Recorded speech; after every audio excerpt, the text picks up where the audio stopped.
السلام علیکم ورحمۃ اللہ وبرکاتہ ناظرین، آپ کے سامنے ایک بہت ہی اہم موضوع پیش کر رہا ہوں۔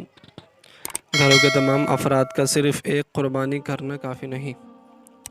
ان دنوں بعد حضرات کی طرف سے قرآن و حدیث کی تعلیمات کے روح کے برخلاف کہا جا رہا ہے کہ حضرت ابراہیم علیہ السلام اور حضرت اسماعیل علیہ السلام کے تاریخی واقعات کی یاد میں اللہ تعالیٰ کے حکم اور نبی کریم صلی اللہ علیہ وسلم کی اتباع میں کی جانے والی قربانی میں بڑھ چڑھ کر حصہ لینے کے بجائے پورے گھر کی جانب سے ایک قربانی کر دی جائے۔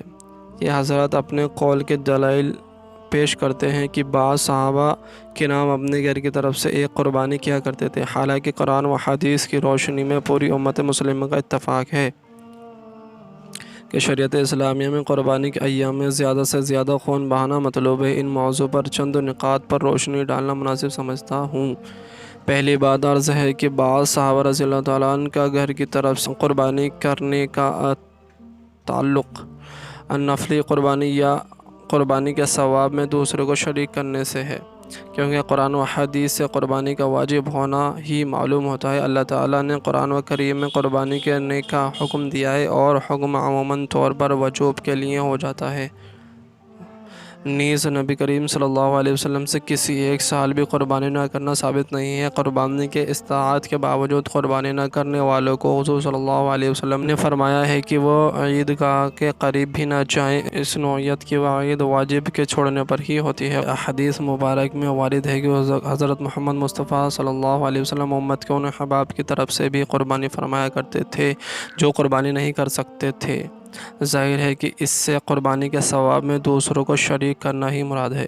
اس طرح جن احادیث میں گھر کی طرف سے ایک قربانی کا ذکر آیا ہے تو اس سے قربانی کے ثواب میں دوسروں کو شریک کرنا ہی مراد ہے، ورنہ لازم آئے گا کہ حضور صلی اللہ علیہ وسلم کی اتباع میں صرف ایک قربانی پوری امت کے طرف سے کر کے قربانی کے سلسلے کو ختم کر دیا جائے، جس کا کوئی بھی قائل نہیں ہے۔ دوسری بات غرض ہے کہ قرآن و حدیث کی تعلیمات کا تقاضا ہے کہ ان ایام میں بڑھ چڑھ کر قربانی میں حصہ لیا جائے، کیونکہ تمام فقہاء و علماء کرام قرآن و سنت کی روشنی میں قربانی کے اسلامی شعار ہونے اور ہر سال قربانی کا خاص اہتمام کرنے کا متفق ہیں، اور قربانی کے ایام میں کوئی نیک عمل اللہ تعالیٰ کے نزدیک قربانی کا خون بہانے سے بڑھ کر محبوب اور پسندیدہ نہیں ہے۔ جیسا کہ پورے کائنات میں سب سے افضل حضرت محمد مصطفیٰ صلی اللہ علیہ وسلم نے ارشاد فرمایا کہ نیز حضرت محمد مصطفیٰ صلی اللہ علیہ وسلم بذات خود نماز عید الاضحیٰ سے فراغت کے بعد قربانی فرماتے تھے۔ نبی کریم صلی اللہ علیہ وسلم کی قربانی کرنے کا ذکر حدیث کے مشہور و معروف کتاب میں ہے۔ آپ نے صرف اپنی طرف سے بلکہ گھر والوں کی اور امت مسلمہ کی طرف سے بھی قربانی کیا کرتے تھے، باوجود یہ کہ آپ کے گھر میں کبھی کبھی پکانے کی اشیاء موجود نہ ہونے کی وجہ سے 2 مہینے تک چولہا نہیں جلتا تھا۔ آپ صلی اللہ علیہ وسلم نے کبھی ایک دن میں دونوں وقت پیٹ بھر کر کھانا نہیں کھایا۔ آپ صلی اللہ علیہ وسلم نے بھوک کی شدت کی وجہ سے اپنے پیٹ پر 2 پتھر باندھے۔ حضور اکرم صلی اللہ علیہ وسلم پوری زندگی میں ایک بار بھی صاحب استطاعت نہیں بنے، یعنی پوری زندگی میں آپ صلی اللہ علیہ وسلم پر ایک مرتبہ اپنی زکوٰۃ فرض نہیں ہوئی، لیکن اس کے باوجود حضور اکرم صلی اللہ علیہ وسلم ہر سال اہتمام کے ساتھ قربانی کیا کرتے تھے۔ نیز آپ صلی اللہ علیہ وسلم نے حجۃ الوداع کے موقع پر انہیں قربانی کے ایام میں 1 2 نہیں 10 20 نہیں 100 اونٹنیاں قربان کی، اور ان میں سے 63 اونٹنی نبی کریم صلی اللہ علیہ وسلم نے بذات خود نہر ذبح کیے، اور باقی 38 اونٹ حضرت علی رضی اللہ تعالیٰ نے نہر ذبح کیے۔ اور عید الاضحیٰ کے موقع پر قربانی حضرت ابراہیم علیہ السلام کی عظیم قربانی کی یاد میں اللہ تعالیٰ کے حکم سے حضرت محمد مصطفیٰ صلی اللہ علیہ وسلم کی اتباع میں کی جاتی ہے، اور دونوں کے احکام ایک ہی ہیں، یعنی جانور کی عمر وغیرہ اور حصوں میں شرکت کی تعداد کے اعتبار سے حج اور عید الاضحیٰ کی قربانی کے احکام یکساں ہے۔ غرض یہ ہے کہ ان ایام میں خون بہانا ایک اہم عبادت ہے۔ تیسری بات عرض ہے کہ جانوروں کے قربانی سے اللہ تعالیٰ کا تقرب حاصل ہونا صرف مذہب اسلامی نہیں بلکہ دنیا کے دیگر مذاہب میں بھی موجود ہے۔ اس طرح حضور صلی اللہ علیہ وسلم سے قبل دیگر انبیاء کرام کی تعلیمات میں بھی قربانی کا ذکر ملتا ہے۔ حضرت ابراہیم علیہ السلام کا عظیم واقعہ مشہور و معروف ہے۔ جب قربانی سے اللہ تعالیٰ کا تقرب حاصل ہوتا ہے تو اس میں بڑھ چڑھ کر ہی حصہ لینا چاہیے۔ چوتھی بات غرض یہ کہ حضرت محمد مصطفیٰ صلی اللہ علیہ وسلم کے زمانے میں عمومی طور پر صحابہ رضی اللہ تعالیٰ عنہ کے معاشی حالات بہتر نہیں تھے، نیز صحابہ رضی اللہ تعالیٰ عنہ کو اپنے مال کا اچھا خاصا جہاد اور لوگوں کی مدد کے لیے بھی لگانا ہوتا تھا۔ اس لیے باوجود حضور اکرم صلی اللہ علیہ وسلم صحابہ رضی اللہ تعالیٰ عنہ کو قربانی میں بڑھ چڑھ کر حصہ لینے کی تعلیم دیتے تھے، حالانکہ آپ صلی اللہ علیہ وسلم امت پر شفقت کا معاملہ کیا کرتے تھے۔ معلوم ہوا ہے کہ نبی کریم صلی اللہ علیہ وسلم کی اتباع میں ہمیں زیادہ سے زیادہ قربانی کرنے کی ترغیب دینی چاہیے۔ پانچویں بات غرض یہ ہے کہ احتیاط کا تقاضا بھی یہی ہے کہ صاحب استطاعت پر قربانی کے وجوب کے قول کو اختیار کیا جائے۔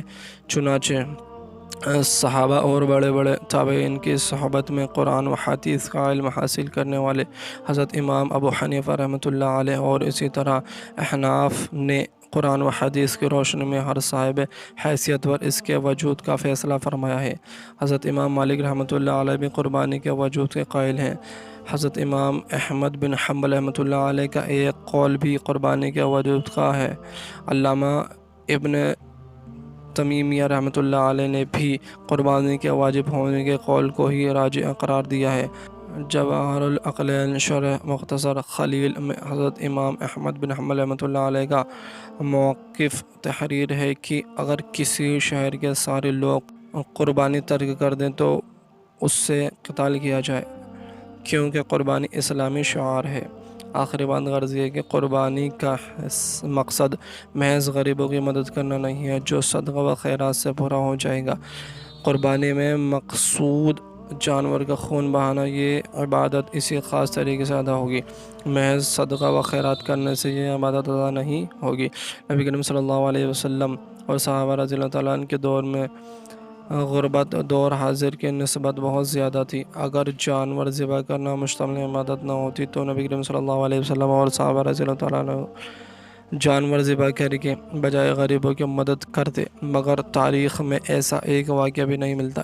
اسلام نے زکوٰۃ کے علاوہ صدقہ و خیرات کے ذریعے غریبوں کی مدد کی بہت ترغیب دی ہے، مگر قربانی حضرت ابراہیم علیہ السلام کی اس عظیم الشان کارنامے کی یاد میں ہے، جس میں انہوں نے اپنے لخت جگر کو ذبح کرنے کے لیے لٹایا تھا، اور حضرت اسماعیل علیہ السلام نے بلا چوں وجہ حکم الہی کے سامنے سر تسلیم خم کر کے ذبح ہونے کے لیے اپنی گردن پیش کر دی تھی، مگر اللہ تعالیٰ نے اپنا فضل فرما کر جنت سے دمبا بھیج دیا۔ اس عظیم الشان کارنامے پر عمل کر کے قربانی کری جاتی ہے۔ محض صدقہ و خیرات سے اس عمل کی یاد تازہ نہیں ہو سکتی، نیز 1400 سال قبل نبی کریم صلی اللہ علیہ وسلم نے اس امر کو واضح کر دیا۔ حضرت عبداللہ بن عباس رضی اللہ تعالیٰ عنہ سے روایت ہے کہ نبی کریم صلی اللہ علیہ وسلم نے ارشاد فرمایا، عید کے دن قربانی کا جانور خریدنے کے لیے پیسے خرچ کرنا اللہ تعالیٰ کے یہاں اور چیزوں میں خرچ کرنے سے زیادہ افضل ہے۔ طبرانی دارقطنی۔ اگر یہ بات تسلیم بھی کر لی جائے کہ گھر کے طرف سے ایک قربانی کی گنجائش ہے تو زیادہ سے زیادہ اس کا جواز ثابت ہو سکتا ہے، لیکن اس کی ترغیب نہیں دی جا سکتی۔ ترغیب اور تعلیم یہی دی جا سکتی ہے کہ قربانی کے ایام میں زیادہ سے زیادہ قربانی کی جائے، کیونکہ ان ایام میں اللہ تعالیٰ کو قربانی کا خون بہانے سے بڑھ کر کوئی محبوب اور پسندیدہ عمل نہیں ہے، جیسا کہ سارے نبیوں کے سردار حضرت محمد مصطفیٰ صلی اللہ علیہ وسلم نے اپنے قول و عمل سے پوری امت کو پیغام دیا۔ دوسری بات غرض یہ ہے کہ گھر کا مطلب زیادہ سے زیادہ شخص اس کی بیوی اور اس کے غیر شادی شدہ بچے ہی مراد ہو سکتے ہیں۔ شرعی اعتبار سے شادی شدہ ہونے کے بعد الگ گھر تسلیم کیا جائے۔ خواہ ہندوستان اور پاکستان کے کلچر کے مطابق سارے بھائی شادی ہونے کے باوجود ایک ہی گھر میں کیوں نہ رہ رہے ہوں، آخر میں عرض یہ ہے کہ جب دلائل شرعیہ سے یہ بات واضح ہو گئی ہے کہ قربانی واجب ہے تو ہر سال استطاعت کو قربانی کرنی چاہیے۔ اگر ایک گھر میں ایک سے زیادہ صاحب استطاعت ہے تو ہر صاحب استطاعت کو قربانی کرنی چاہیے۔ ہاں چند حضرات جو صاحب استطاعت نہیں ہیں ایک قربانی کر کے ثواب کی نیت کر سکتے ہیں، اس لیے وہ صحابہ رضی اللہ تعالیٰ عنہ جن پر قربانی واجب نہیں ہوتی تھی ایک قربانی کر لیا کرتے تھے اور گھر کے سارے افراد کو ثواب میں شریک کر لیا کرتے تھے، جیسا کہ نبی کریم صلی اللہ علیہ وسلم اپنے اور گھر والوں کی طرف سے قربانی کر کے بعد امت مسلمہ کے انہیں احباب کی طرف سے بھی قربانی کرتے تھے جو قربانی نہیں کر سکتے تھے، یعنی انہیں ثواب میں شریک کر لیا کرتے تھے۔ یہ تھے بہت اہم مسائل جو قربانی کے اوپر میں نے آپ حضرات کی خدمت میں پیش کیے۔ اللہ تعالیٰ ہمیں ان باتوں پر عمل کرنے کی توفیق عطا فرمائے، آمین۔ اور اپنے اس بھائی کو دعاؤں میں یاد رکھیں۔ السلام علیکم ورحمۃ اللہ وبرکاتہ۔